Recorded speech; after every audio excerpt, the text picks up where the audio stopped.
Pues este es el examen del año pasado, ¿vale? El examen del año pasado tenéis la parte de tipo test y luego meto el otro archivo y vemos la otra parte que sería la parte de ejercicio, ¿vale? Del tipo test tenéis, por ahí, ¿vale?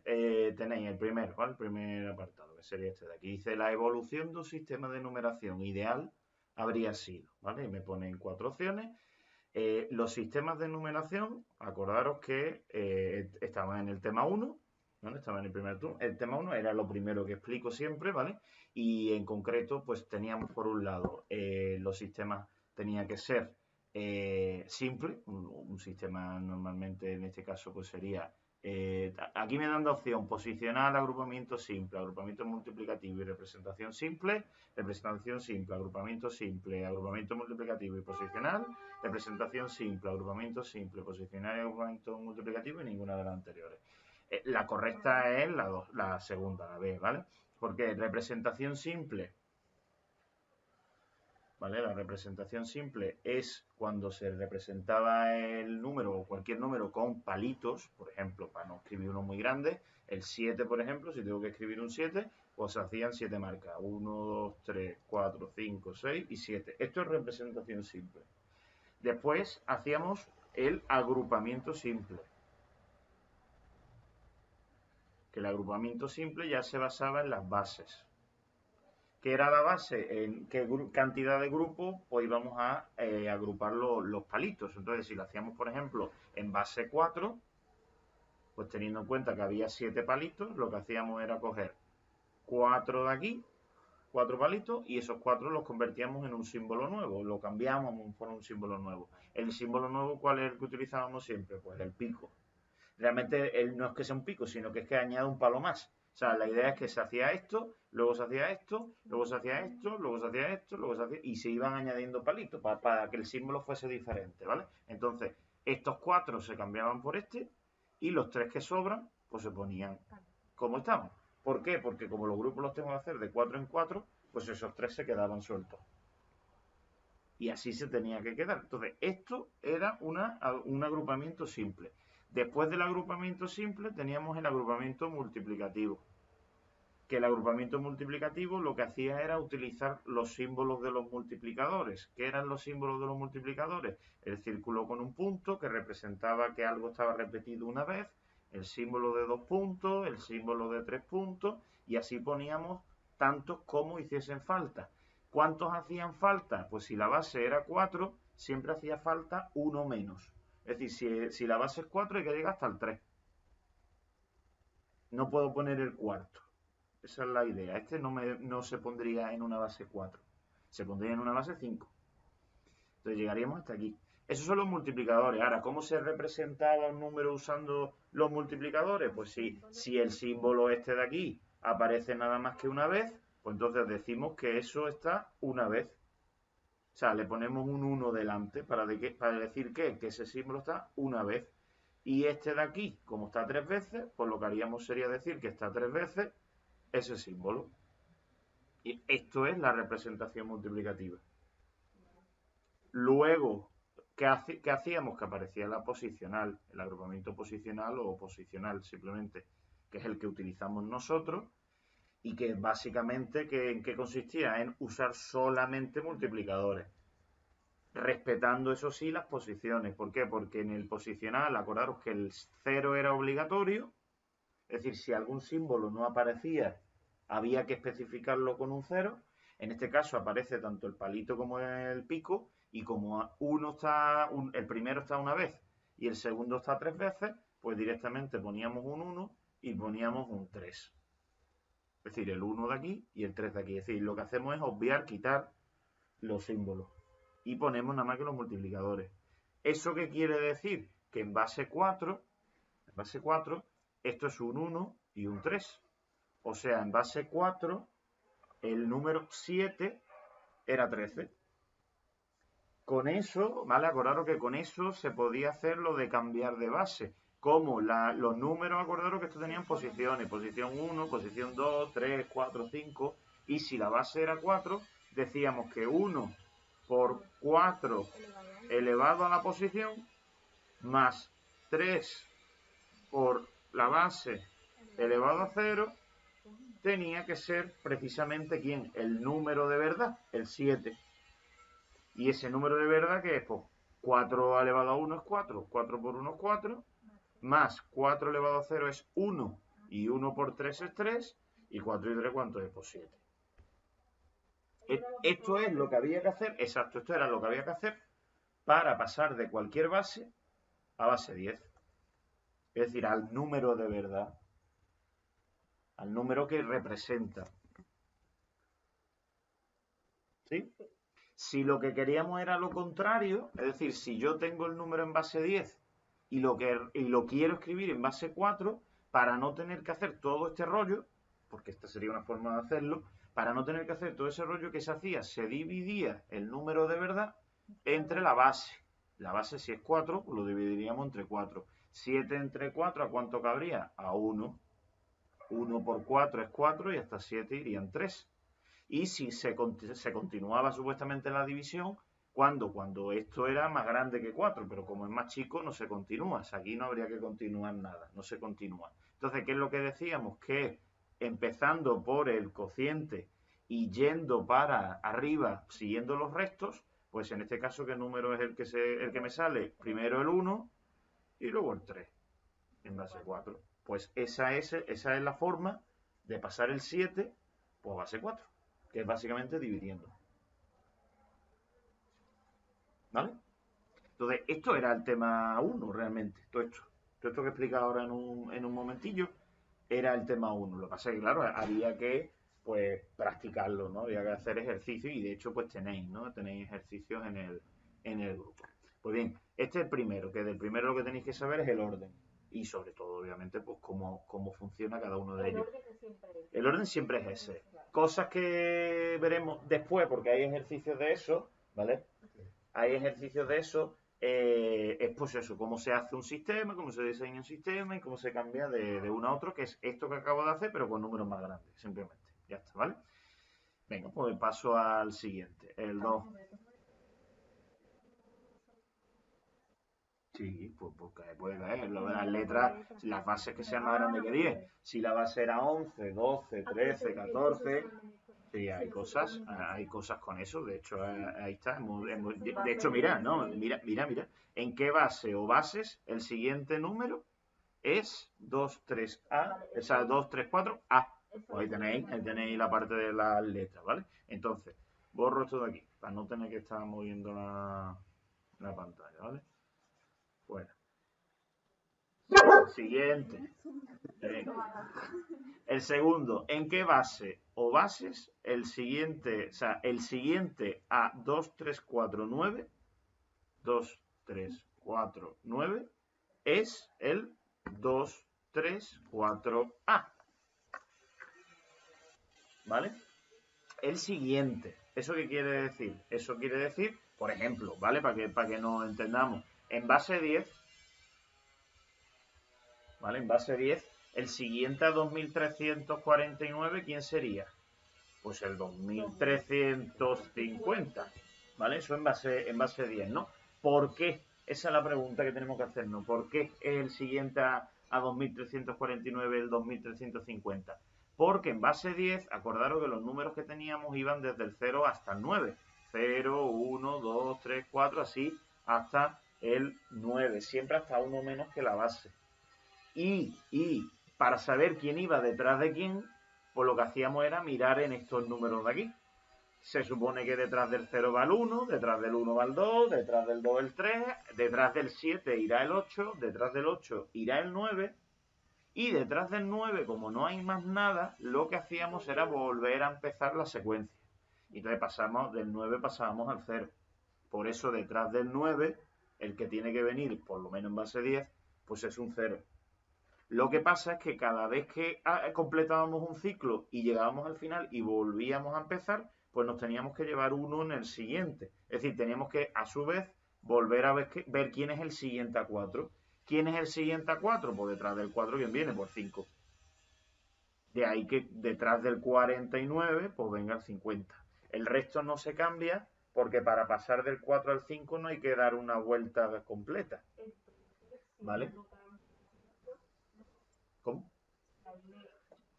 Del 4 está pasando al 5, aquí. Pero de aquí no está pasando al 5. Ahí está. Entonces, ¿qué tenemos que hacer nosotros? Tenemos que pensar en qué base se pasa del 9 a la A sin tener que cambiar luego el 4 a nada. Es decir, ahí está, si no me paso, ahí está, si no llego al final, ¿no? ¿En qué bases se pasa del 9 a la A sin que tengamos que volver atrás? ¿En qué base ocurre eso? Vamos a verlo. En base 11, ¿qué es lo que teníamos? En base 11 tenemos los números del 0 hasta quién. Pues tenemos 0, 1, 2, 3, 4, 5, 6, 7, 7, 8, 9 y detrás del 9 poníamos la A. No poníamos el 10, acordaros, porque poner un 10 realmente es poner dos cosas y aparte se están poniendo dos cosas que ya se han utilizado, el 1 y el 0. No se puede. Entonces lo que hacíamos era pues inventarnos un 1 nuevo. Y ese 1 nuevo es la A. Bueno, pues si detrás del 9 viene la A, detrás del 9 viene la A y nos ha hecho falta pegar un salto para empezar. Pero claro, es que detrás del 9 viene la A, ¿en qué bases? En la base 11, en la base 12 también, porque detrás del 9 vendrá la A y detrás de la A vendrá la B. En la base 13 vendrá detrás del 9 la A y detrás de la A la B y detrás de la B la C y así pues todo lo que queramos. Y así todo lo que queramos. Entonces, ¿qué quiere decir eso? Que a partir de la base 11, todas las bases detrás del 9 tendrán una A. Luego, detrás del 2349, siempre iría el 2304A. En cualquier base que sea mayor que 10, es decir, en base 11 o mayor que 11. Luego, de las cuatro opciones que me da el ejercicio, que me dice en todas es mentira. Porque, por ejemplo, en base 10 no se cumple, ni en ninguna base anterior a 10. En base 11 o mayor, que esa sería la correcta, la opción B. En base 12 o mayor, en base 12 o mayor es realmente verdadero también, pero es que la más verdadera es en base 11 o mayor. Y luego en ninguna es mentira. ¿Vale? Entonces lo correcto aquí sería elegir la B.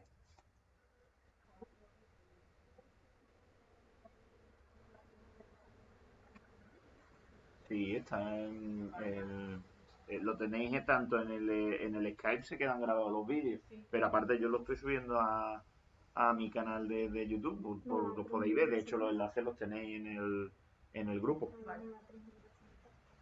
Pero ¿para qué lo pasas? Es que no hace falta pasarlo.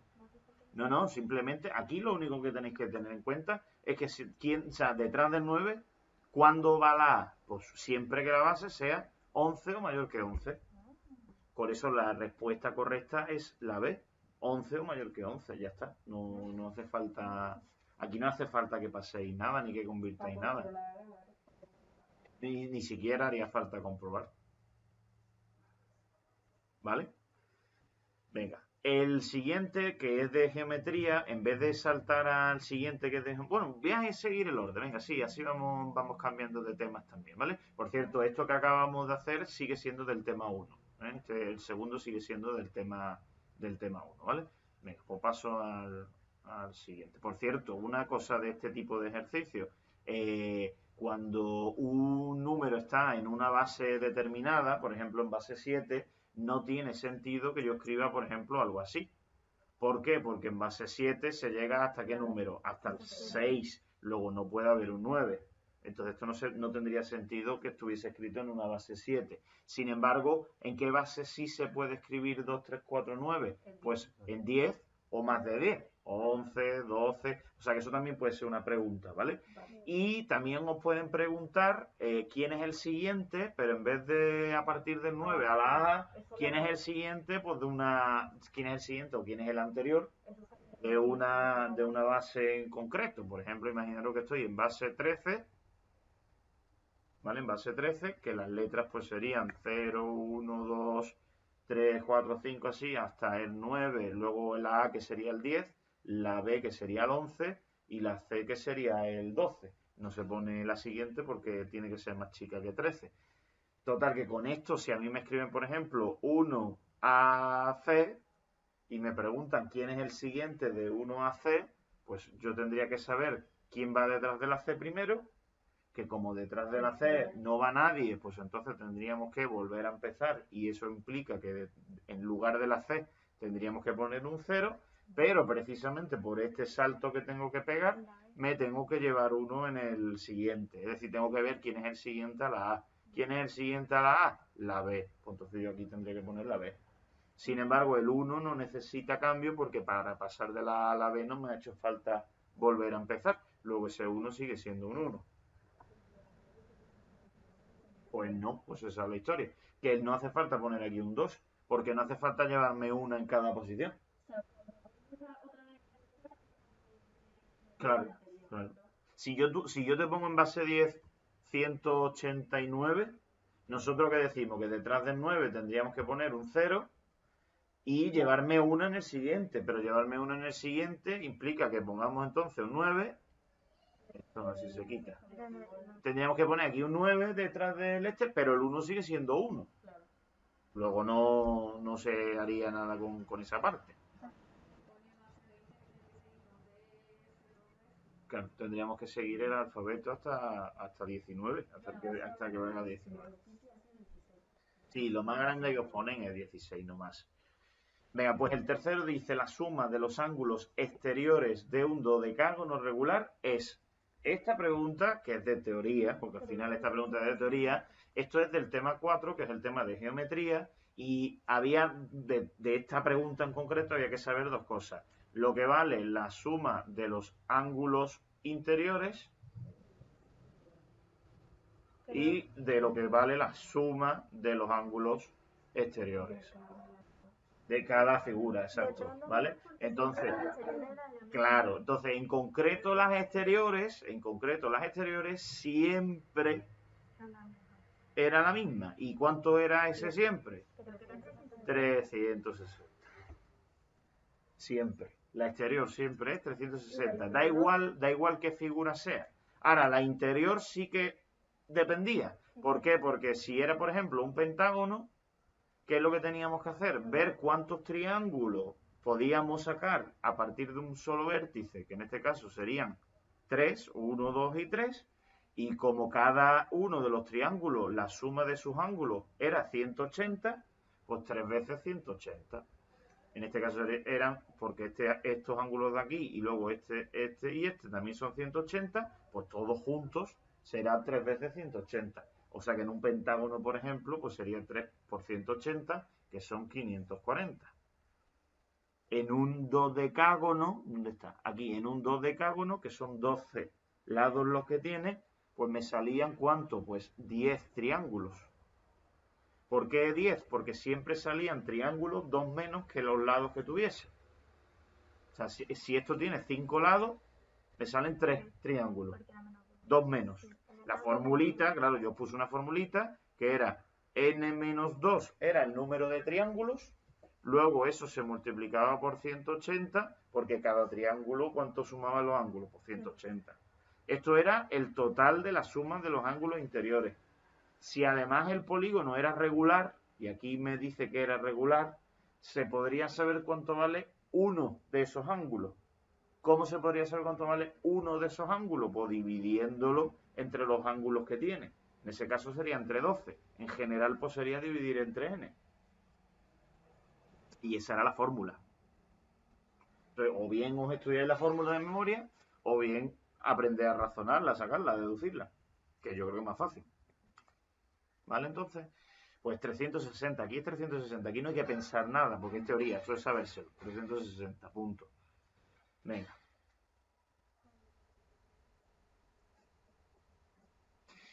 Pues no lo sé si siquiera os deja papel para escribir, no lo sé, me imagino que sí, me imagino porque hay cosillas que sí que se tienen que hacer.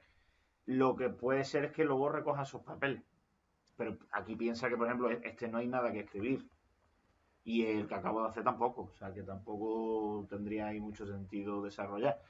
En este técnicamente tampoco haría falta, por ejemplo, sabiendo la teoría, ¿no?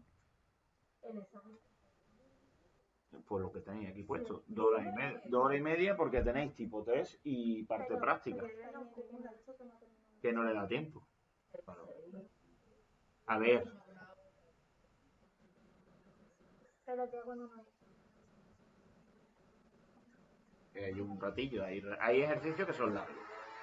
Venga, el 4, ¿vale? Me dice que si 754 en una base que no conozco, 754 en una base que no conozco, menos 467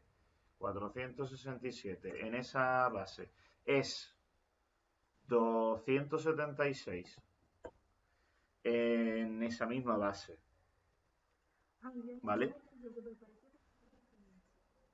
Me dice que en qué base está y me dan de opciones la base 10, la base 5 y la base 8.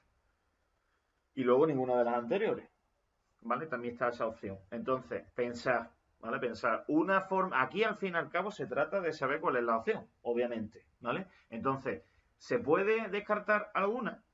Pregunto. Se puede descartar la 5. La 5 no puede ser. ¿Por qué no puede ser base 5? Porque hay un 7 aquí, hay un 5 aquí, hay un 6 aquí, hay un... No sé. Claro, base 5 es imposible ya. Fuera. Base 5 no me vale. Ahora, base 10 se cumple. Es verdad que 754 menos 467 da 276. Vamos a verlo. 754 menos 467.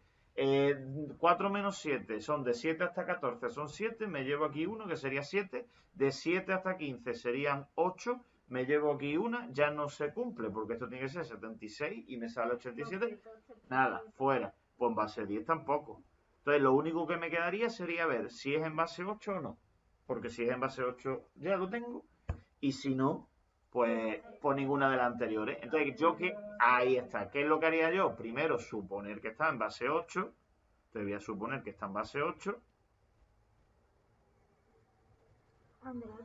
Me olvido de momento del resultado.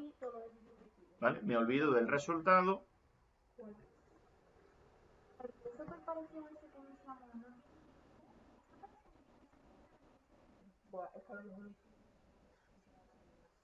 No, yo la apunté y puse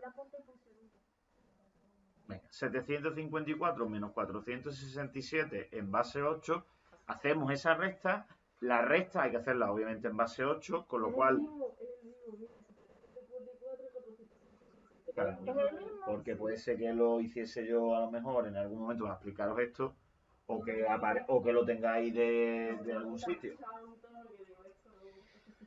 ¿Cómo podemos hacer la resta para no tener que hacer la tabla de restar? Porque claro, una forma era hacer la tabla, ¿vale? La forma más fácil, o por lo menos la que a mí más me gustaba, era escribiendo la base 8, exacto, que era pues 0, 1, 2, 3, 4, 5, 6 y 7, ¿no? Si estamos en base 8. ¿Y qué es lo que tendríamos que hacer? Pues ver cuántos saltos tengo que dar desde el de abajo para llegar hasta el de arriba. De 7 hasta el 4, pues tengo que hacer 1, 2, 3, 4 y 5 saltos. Pues entonces poníamos un 5 y me llevaba una aquí. Método de llevarse. Ese 1 con ese 6, ¿cuántos son? Pues 6 más 1 va a ser 7 porque después del 6 viene el 7. Entonces esto es un 7. Si esto es un 7, ahora tengo que dar saltos desde el 7 hasta el 5. Pues desde el 7 hasta el 5 ahora sería 1, 2, 3, 4, 5 y 6. Luego esto sería 6 y me llevaría aquí 1 más. Me llevo 1 siempre que he tenido que dar un salto para atrás. Y el de 5, que es este 5, hasta el 7, pues irían 2. Y esto sería el resultado en base 8. Entonces la pregunta es, ¿coincide? No coincide. Pues si no coincide, entonces no está en base 8. Si no está en base 8, pues ninguna de las anteriores. La respuesta ya la tendríais. Otra cosa es que queráis saber cuál es la base exacta. Para saber la base exacta, una forma de haberlo planteado tendría que haber sido decir, como no sé la base, porque no la tengo, la llamamos B en este caso, y lo que había que hacer era, pues, respetando las posiciones, 0, 1 y 2, 0, 1 y 2, 0, 1 y 2, era escribir precisamente pues, una ecuación. Eso es lo del tema 1. Esa es lo del tema 1, ¿vale? Entonces, ¿qué tendríamos que hacer? Tendríamos que escribir este número haciendo lo que he hecho antes del tema 1, que es 7 por la base, que como no la conozco, lo llamo b elevado a la posición, más 5 por la base, que es b elevado a la posición, que es 1, más 4 por la base elevado a la posición, que es 0. Esto es este número. Y esto ahora se lo tengo que restar al otro, que es 4, 6, 7, que hay que hacer exactamente lo mismo. Pondríamos 4 por la base elevado a la posición, más 6 por la base elevado a la posición, más 7 por la base elevado a la posición. Pues esa cuenta tiene que ser igual a este otro número, que es 2 por la base elevado a la posición, más 7 por la base elevado a la posición, más 6 por la base elevado a la posición. ¿Y entonces qué teníamos que hacer? Pues esta ecuación, resolver esta ecuación. Esta ecuación es 7b al cuadrado, 5b. Como b elevado a 0, cualquier cosa elevado a 0 es 1, 4 por 1 es 4. Luego, como este menos va a afectar a todo el paréntesis, todo esto de aquí va a estar restando, y va a ser 4b al cuadrado, pues esto va a ser menos 4b al cuadrado, esto va a ser menos 6b, y esto como es 1, y 1 por 7 es 7, va a ser menos 7, igual pues a esto de aquí, que es pues 2b al cuadrado, 7b y 6. Y esta ecuación, para resolverla, ¿qué tengo que hacer? Pues pasar todo a la izquierda. Fijaros que tengo 7b al cuadrado menos 4b al cuadrado, que son 3b al cuadrado, y este 2b al cuadrado, cuando lo pase a la izquierda de la igualdad, pues me va a quedar 3 menos 2, me va a quedar 1b al cuadrado. En cuanto a las b, tengo 5b menos 6b, que sería menos 1, y este 7 que está sumando, que va a pasar a la izquierda restando, con menos 1 y menos 7 van a ser menos 8. Y luego, en cuanto a los números, tengo 4 de aquí, menos 7 de aquí, que ya son menos 3, y este 6 que va a pasar al otro lado restando, pues va a ser menos 3 y menos 6, menos 9, igual a 0. Esta ecuación de segundo grado es la que tenemos que resolver. Entonces, borro y resuelvo. ¿Cómo se hacía una ecuación de segundo? No, yo estoy haciendo esto para que veáis cómo se hace. No lo pide el ejercicio, pero para que veáis cómo se hace. ¿Cómo se resuelve esta ecuación? Pues como todas las ecuaciones de segundo grado, con la fórmula menos b, que era el número que de en medio, menos b va a ser entonces más 8, más menos la raíz cuadrada de menos b al cuadrado, que menos 8 al cuadrado es 64, menos 4 por a, que es 1, por c, que es menos 9, partido de 2 por a, que en este caso es 2 por 1. Entonces, menos 4 por 1 por menos 9, pues son más 36. 64 más 36 son 100. La raíz cuadrada de 100 es 10. Y entonces tengo 8 más menos 10 partido de 2. O sea, tengo dos posibilidades. Uno es 8 más 2, que 18, que entre 2 es 9. Por lo cual, Andrea tenía razón, la base era 9. Y 8 menos 10, que es menos 2, partido de 2, que es menos 1. Que no puede ser una base, porque la base tiene que ser un número natural. No puede ser un número negativo en este caso, exacto. Con lo cual, la que sería la correcta, pues sería ese. Y de esta forma, ya no solo sabríamos cuál es la respuesta, sino que sabríamos cuál es la base. Ahí está, sabríamos cuál es la base. Pero claro, esto es perder mucho tiempo cuando se podía haber llegado a la conclusión descartando. ¿Vale? Pues eso. Venga, pues vamos por otro. Así no está de más saber eso que acabo de explicar, ¿vale? Venga, siguiente, el 5. Dame un segundo.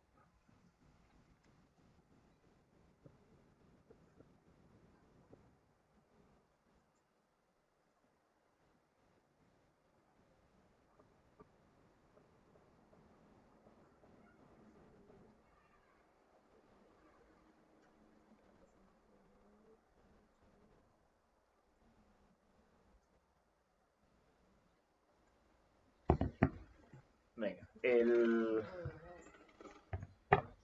el 5 dice, ¿qué significado de fracción se utiliza aquí? Dice, por cada 5 dentistas que aconsejan fluorar el agua, hay 8 alergólogos que lo desaconsejan. Esto es del tema de los números racionales, que sería pues el tema 3, exacto, ¿vale? Esto es tema 3, que son los números racionales, las fracciones. ¿Vale? Entonces, significado de fracción, esta pregunta es bastante teórica, ¿vale? Bastante teórica. Vamos a hacer una cosa, vamos a meternos en los apuntes y vamos a buscar los significados de la fracción, ¿vale? Entonces, en concreto, por lo menos los apuntes que tenéis este año, que por cierto no ha subido la mitad de las cosas. No, el que dice ahora que... Ya, pero... Ha dicho que lo que vaya a subir es que... Ya, Pero pero... Por eso. De significados tenemos, mirad, ¿vale? Tenemos aquí relación parte todo, significados de las fracciones, ¿vale? Tenemos relación parte todo, teníamos como cociente, es decir, como reparto, teníamos como operador, teníamos como medida y teníamos como razón, ¿vale? Teníamos como razón. Y luego venía por aquí como una especie de esquema en el que aparecían pues todos, relación de una parte con respecto a un todo, o un reparto, o un operador, o una medida, o una razón que era pues una relación entre partes o entre todos. Entonces, teniendo en cuenta, ¿vale? Teniendo en cuenta que el problema, lo que me dice, ¿vale? Es que por cada 5 dentistas que aconsejan fluorar el agua, hay 8 alergólogos que lo desaconsejan. Me dan como opción pues, operador, parte todo o razón. Y luego pues ninguna de las anteriores, ¿vale? Ninguna de las anteriores. ¿Cuál creéis vosotros que es? La razón. Es una razón. ¿Por qué es una razón? Porque se podría interpretar como si fuese una proporcionalidad, es decir, se podría hacer perfectamente como una especie de regla de 3. Si ahí está, si por cada 5 que aconsejan tal, hay 8 que lo desaconsejan, pues por cada tanto habrá X. Si lo pensáis así, de esa manera, que tiene sentido hacerlo de esa manera, como regla de 3, siempre que se pueda hacer eso, será razón. Operador no es y parte todo tampoco. ¿Por qué no es parte todo? Porque para que sea parte todo tiene que haber una cantidad que sean las partes y tiene que haber otra cantidad que sean el total. Sería parte todo, por ejemplo, si me dijeran de cada 10 dentistas, hay 5 que me dicen que es aconsejable. Hay un total de dentistas y hay una parte de ese total que sí que me dice que es aconsejable. Eso sí sería un parte todo. Pero es que aquí me están hablando de, por un lado, dentista y por otro lado, alergólogo. Claro. Son dos cosas distintas, dos unidades distintas.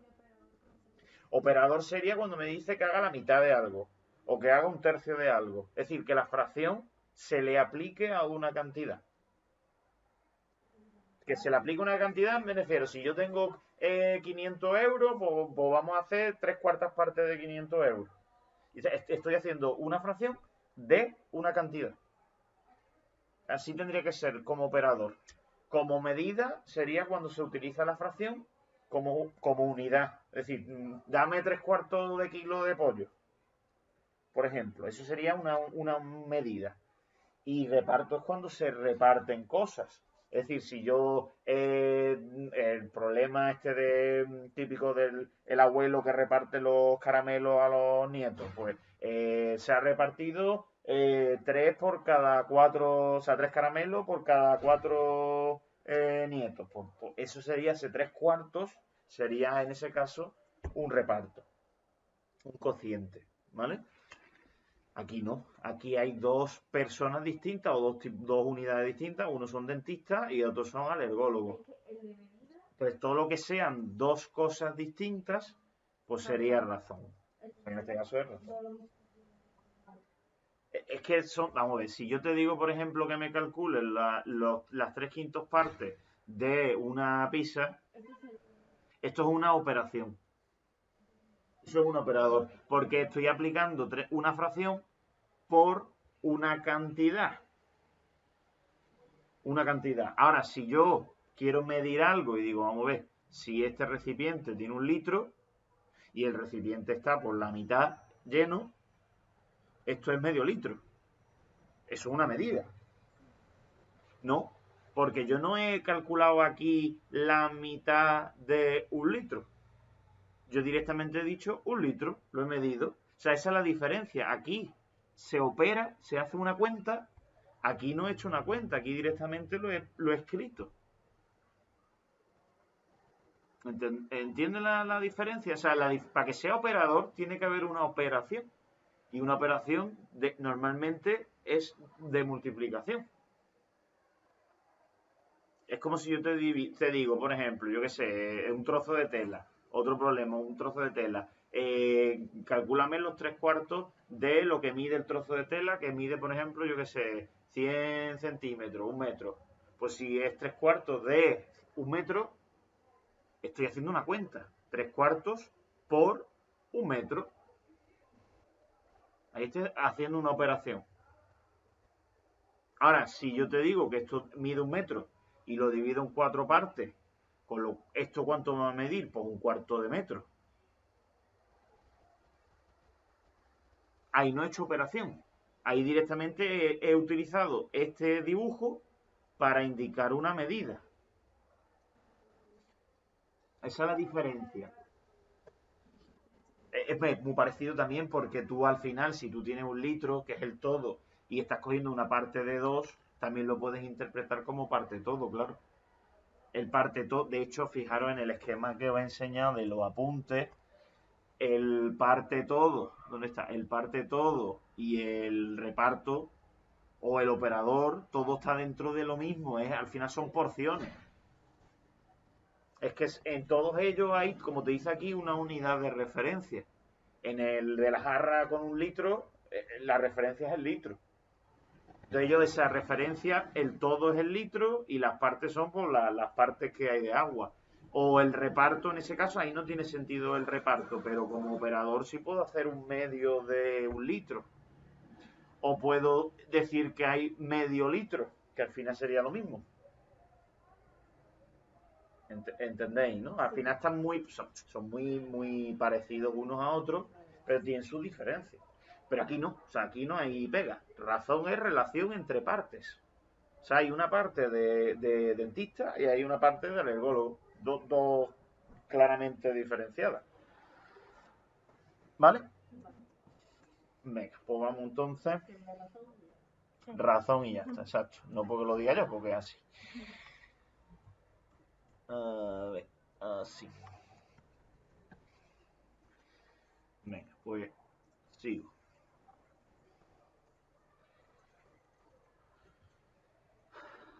Vale, me dice, en el triángulo ABC, las medidas de los ángulos exteriores en los vértices A y B son 145 y 125, ¿vale? Entonces, los ángulos son exteriores, cuidado, ¿vale? Son exteriores. ¿Eso qué quiere decir? Voy a hacer una cosa.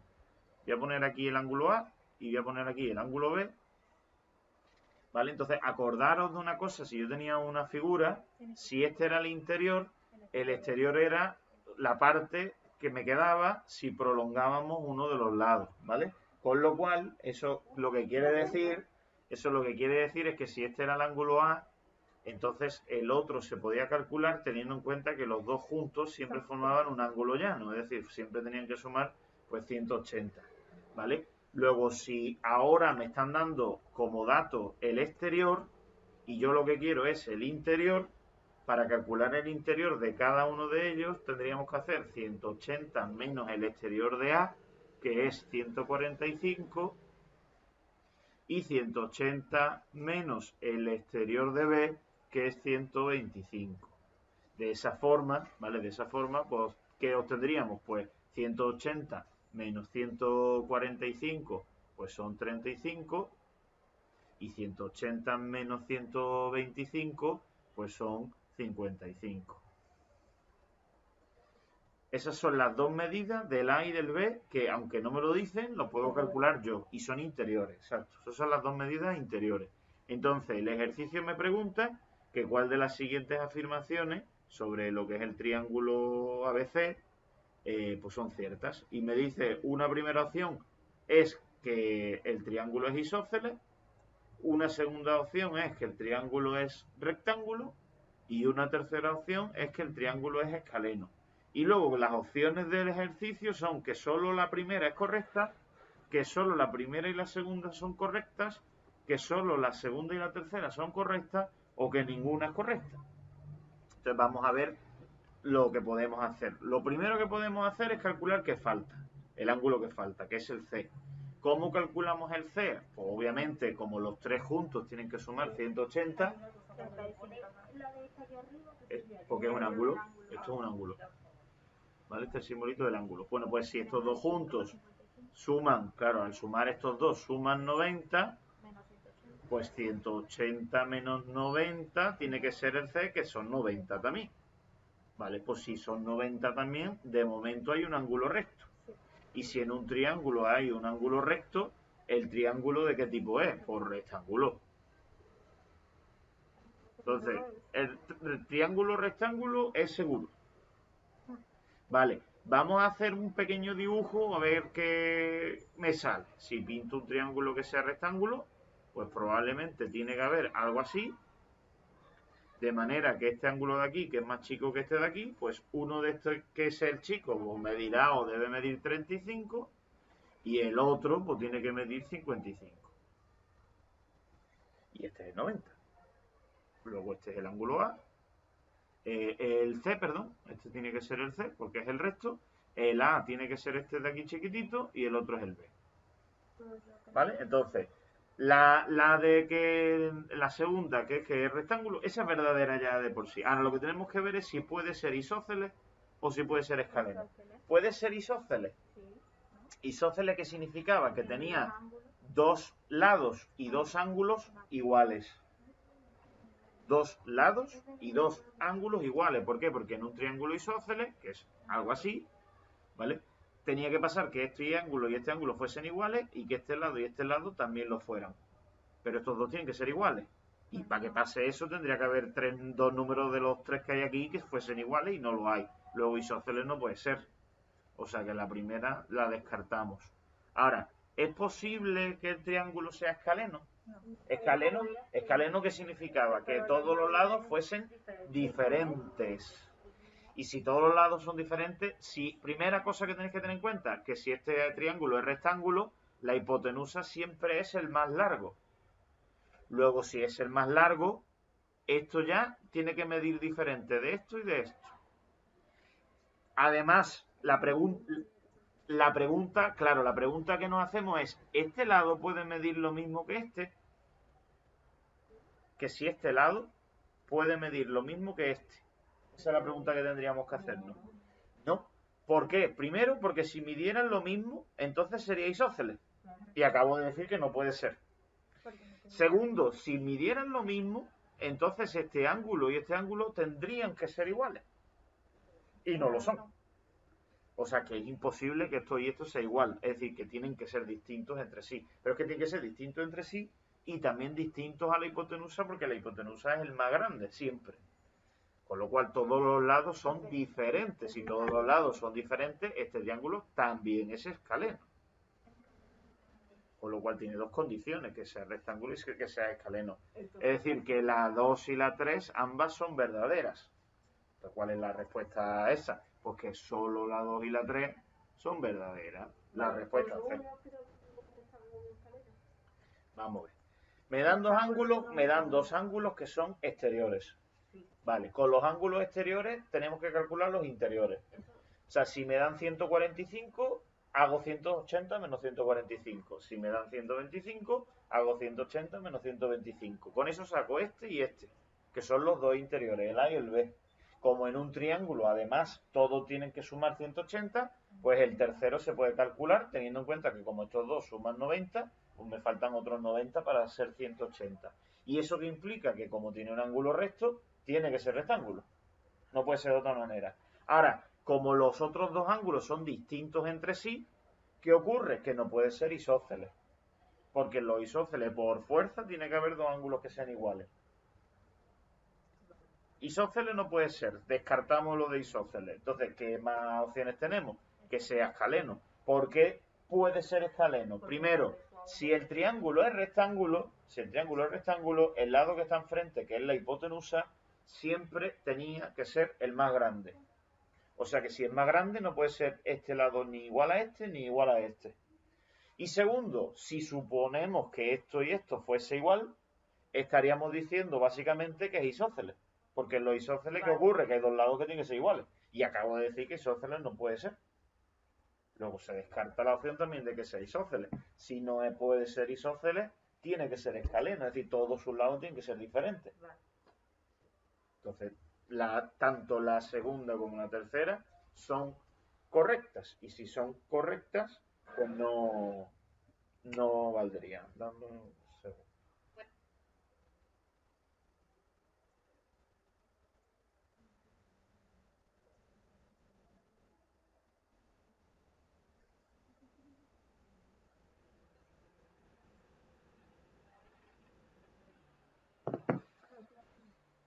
Venga, vamos a hacer... Aquí abajo hay otro, que no sé si se ve. Sí. Venga. Hay que hacer lo que lo que se puedan hacer. ¿Elige tal? No, creo que no. Creo que no da a elegir. Venga, este era el 6 entonces, ¿no? Este es el 6, pues el 7. A ver, también estamos tardando porque estoy explicando cosas. O sea, esta parte del tipo T no debería tardarse mucho en hacerse, ¿vale?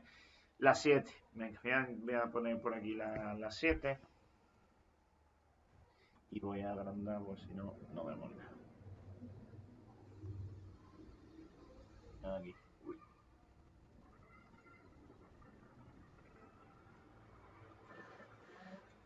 Ahí.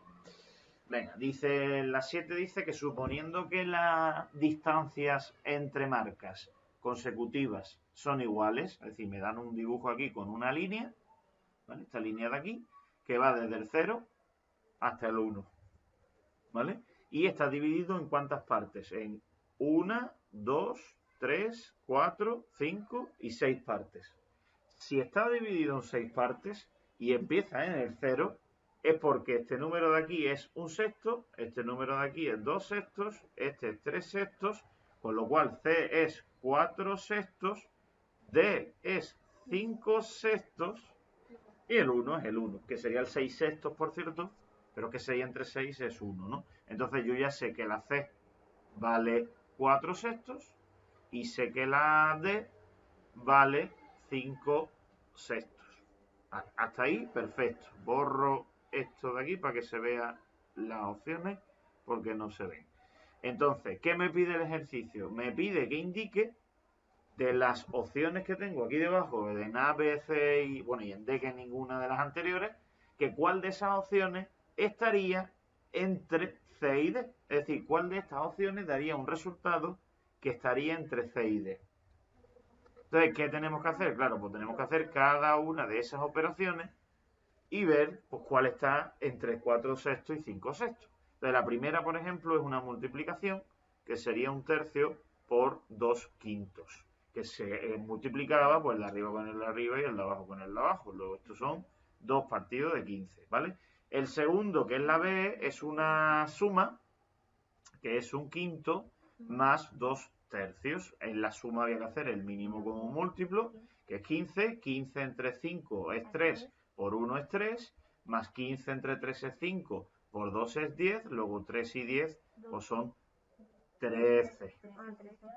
¿Vale? Entonces borro y lo pongo ya del tirón. 13, 15A, ¿vale? Y el C es una recta, una resta que sería 2 quintos menos 1 tercio, que de nuevo el mínimo común múltiplo es 15. 15 entre 5 es 3, por 2 son 6, menos 15 entre 3 es 5, por 1 5, y como 6 menos 5 es 1, pues esto da 1. Entonces, pues pongo del tirón ya aquí un 1. Claro, ¿qué ocurre? Que todas las fracciones me han salido con un denominador 15, pero las fracciones que yo tengo aquí tienen de denominador un 6. Y para comparar fracciones es necesario que tengan el mismo denominador.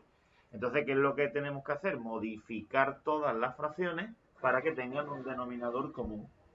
Claro, entre 6 y 15, el mínimo común múltiplo sería 30. ¿Eso qué quiere decir? Pues que me interesa que todo esté escrito con el denominador 30, para que se pueda comparar más fácilmente. Vale, pues los que tienen el 15 es sencillo. 30 entre 15, como es 2, pues lo que tengo que hacer es multiplicar por 2 esos números de arriba, ¿no? 2 por 2 sería 4, 2 por 13 son 26 y 2 por 1 pues es 2. Esto sería las fracciones de lo que son las cuentas. Ahora, del dibujo, 4 sextos para que sea un denominador 30, 30 entre 6, como es 5, pues habrá que multiplicarlo por 5. Y como 5 por 4 es 20, y 30 entre 6 vuelve a ser otra vez 5, 5 por 5 es 25, pues tenemos que buscar qué fracción está entre el 20 y el 25. ¿O qué fracción está entre el 20 y el 25? El 26 no me vale, ¿no? El 26 no me vale. Espérate, a ver si que me he equivocado yo. Bueno, podría ser ninguna de las anteriores. Voy a ver de todos modos por si me he equivocado, porque es que este problema, no es este problema, para allá hice uno que era igual y sí había solución. Ya no lo sé, espérate, 30 entre 6 son 5 por 5, 25, entonces sí. Y 30 entre 6 son 5 por 4, 20. Esto está bien. Y ahora de multiplicar 1 por 2, 2, 3 por 5, 15, que sería 4, 30, eso está bien. 15 el mínimo, 15 entre 5, 3 más 3, 5 por 2, 10, 13, está bien también, que el doble sería 26, esto no me vale. Y 30, este también son 15 entre 5, 3, 15 entre 3, 5, 6 menos 5, 1. Exacto, pues entonces nada, no hay ninguna que esté comprendida entre 20 y 25, esta no me vale, se pasa. Luego si se pasa, ninguna de las anteriores, pues ninguna de las anteriores. Si esto en vez de un 25, 26 hubiese sido un 22, un 23, un 24, cualquier número que esté entre 20 y 25, pues entonces sí, pero no es el caso. ¿Vale? Venga, pues otro. Este es que ha caído ya en otros exámenes, pero es que ayer de hecho hice uno y recordaba que sí, por eso me he ido directamente a ese. Venga, pues nada, arriba aquí ya tenemos 7, pues el 8. ¿En cuál de las siguientes situaciones de conteo se emplean bien los principios de orden estable y los principios de cardinalidad? Los principios del conteo, que es del tema 1 también, ¿vale? Esto es del tema 1, ¿vale? Los principios del conteo son los principios que tienen que cumplir cualquier persona cuando va a contar pues una colección de objetos. Es decir, son una serie de normas que hay que cumplir para poder decir que está contando bien. Entonces, los principios del conteo teníamos el de orden estable, ¿vale? Teníamos el de orden estable, que no es, que sería aquí el primero, que lo que decía el orden estable es que había que empezar por el 1 y seguir la secuencia numérica, es decir, el 1, luego el 2, luego el 3, luego el 4, cualquier cosa que no fuese a hacer eso ya estaría mal, ¿vale? Ya estaría mal. Luego teníamos el principio de cardinalidad, por ejemplo. Bueno, el que nos mencionan aquí, ¿no? Cardinalidad. El de cardinalidad que decía que si yo contaba desde el 1 hasta el 7, el último número que yo decía tenía que corresponderse con la cantidad de objetos que hubiese.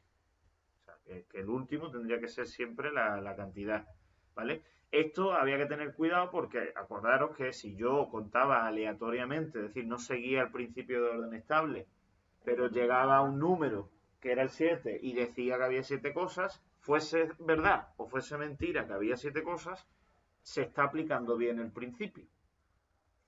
Yo puedo decir 7, 1, 4, 8, 7, 1, 3, 1. Pues hay una cosa. Si digo que hay una cosa, está bien. Está bien dicha el principio de cardinalidad. Obviamente el de orden estable no, porque no he seguido la secuencia numérica. Pero el de cardinalidad sí lo estaría haciendo bien. Entonces me está pidiendo de momento que se cumplan esos dos bien. Es decir, que diga las cosas en orden y que lo último que diga sea la cantidad de cosas que estoy diciendo. Pero me dice que estoy diciendo mal el de correspondencia. El principio de correspondencia, lo que decía básicamente es que a cada objeto que contásemos teníamos que asignarle un número nada más, uno y solo uno. ¿Vale? Acordaros que estaba el principio de correspondencia y el principio de biunivocidad. El principio de correspondencia decía que a cada cosa había que asignarle un número, pero eso podía pasar que el número que yo le asignase se repitiese. El principio de biunivocidad, ¿qué hacía? Evitar que se repitiese, es decir, que no podíamos repetir números. Pero claro, yo puedo contar esta colección de puntos asignándole a cada uno un número, aunque no siga el orden estable. Es decir, yo podría decir 7, 1, 4, 3, 5. ¿He cumplido el principio de correspondencia? Sí, porque a cada objeto le da un número y no he repetido ninguno. Esto que acabo de hacer ahora mismo, estaría haciendo esto bien. ¿Qué tendría que hacer para que la correspondencia se hubiese hecho mal? O bien, no darle número alguno. Es decir, por ejemplo, en este caso, si no cuento este punto, ya no estaría cumpliendo la correspondencia. O bien repitiendo algún número, pues realmente ese sería el de biunivocidad, que yo pusiera aquí un 4. O incluso digo más, que cuente un punto dos veces. Si yo cuento un punto dos veces y a este punto le asigno el 4 y también le asigno el 2, también estoy cumpliendo mal el de correspondencia. Mal, lo estoy haciendo mal. Correspondencia es que le dé a cada objeto un valor, un número. El de biunivocidad lo que hace es que no podamos repetir números. Sí y no. Sí y no. Realmente es que el principio es correspondencia 1 a 1. Y cuando lo llamábamos correspondencia 1 a 1, era el de correspondencia con el de biunivocidad. Juntos. No. Porque el orden estable es que tienes que seguir la secuencia numérica. La secuencia numérica ya está preestablecida y son los números 1, 2, 3, 4, 5, 6, 7. O sea, el orden normal y corriente.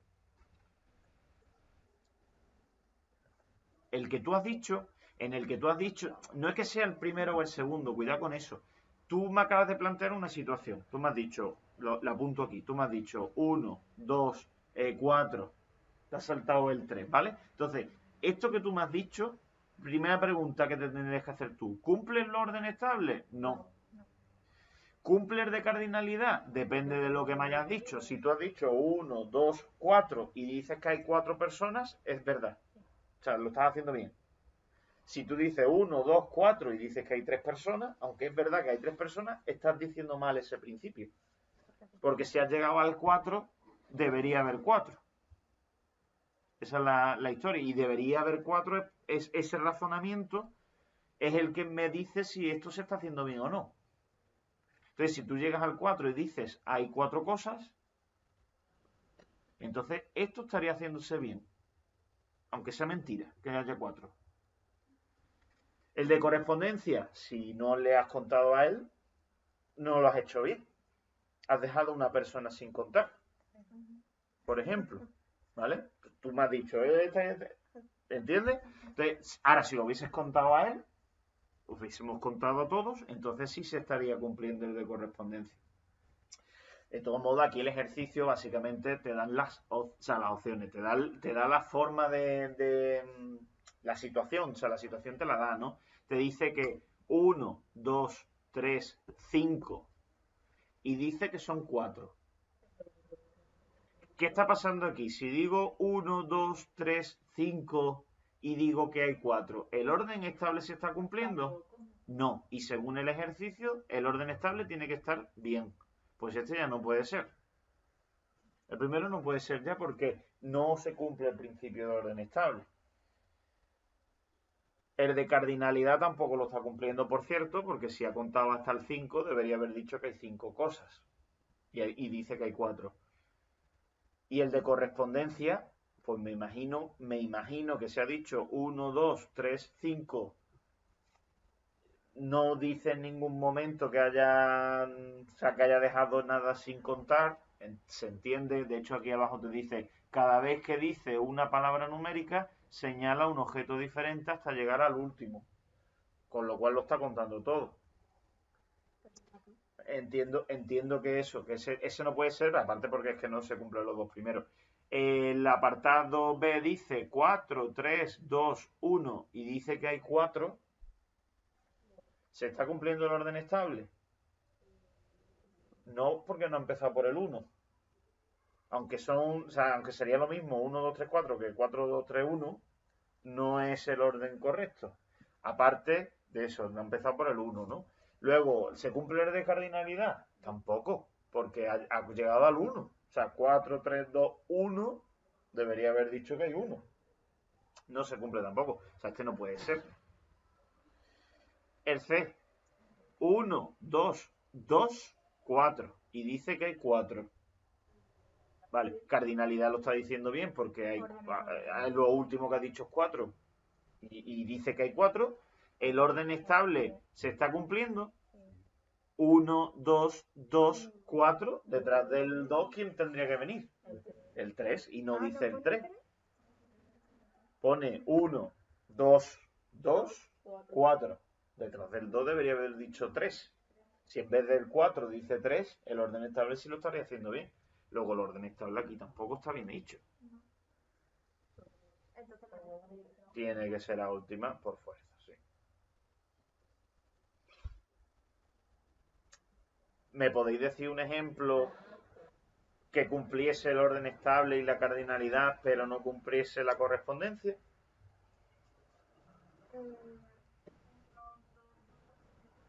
Por ejemplo, y dice que son 4. Si mete el 3 entre el 1, 2, 2, 3, 4, el 2 lo está utilizando dos veces. ¿Por qué? Porque ha contado dos objetos con el mismo número. Y me puede decir, es que detrás del 2 no puede decir otra vez 2. Porque detrás del 2 debería ser el 3. Sí, porque realmente eso es como el ejemplo que se pone del de los dedos, que dice 1, 2, 3, 4, 5, 6, 7, 8 y 9. Ese 7 es lo mismo que si hubiese dicho 7, 7, 8 y 9. Claro, claro. Pero la secuencia, el orden estable es ese, claro. Está contando dos objetos con el 2, aunque lo haya dicho dos veces. Se lo ha puesto escrito con dos palabras, dos veces el 2, porque técnicamente, si no, no lo interpretáis vosotros así. Esto lo correcto sería ver un vídeo con la persona diciéndolo en ese momento, el niño diciéndolo, ¿no? Pero no podemos, ¿no? Entonces, en este caso, ese 2 que está repitiendo, tendréis que pensar que lo que está haciendo es, con una sola vez que dice el 2, contar dos cosas. ¿Vale? Esa es la idea.